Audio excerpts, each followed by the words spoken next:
In this video, I will be showing you how to set up and use a Base44 super agent to manage your schedule and automate your daily tasks. I'll start by navigating to the sidebar on the left and clicking on the Super Agents tab to view my workspace. Since I want to start a fresh interaction, I'll go ahead and click on the button at the bottom to create a new super agent.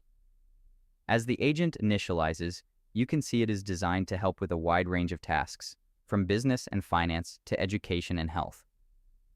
I'm going to click into the message bar at the bottom and type a specific request, asking the agent to check my calendar for tomorrow and let me know if I have any scheduling conflicts. Once I hit the send icon, the agent begins thinking about the request. It quickly identifies that it needs access to my data to help me, so it prompts me to connect my Google Calendar.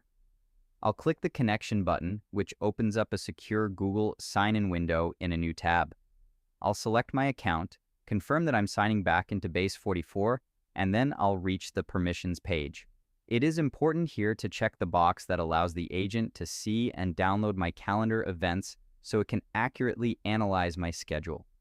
After I click continue, I receive a success message, and I can now safely close this pop-up window and return to the main app.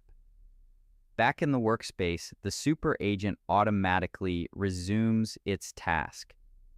It pulls my data for the following day and confirms that my calendar is completely clear with no events or conflicts. To help me stay organized in the long term, the agent suggests a few additional features such as daily briefings to summarize my schedule, conflict checks for upcoming weeks, and smart scheduling to find free slots for new plans. Finally, it asks for my name and what I would like to name the agent itself, allowing me to fully personalize my new digital assistant. This is a great way to start streamlining your workflow and staying on top of your commitments. If you found this walkthrough helpful, please consider liking the video and subscribing for more quick tips and tutorials.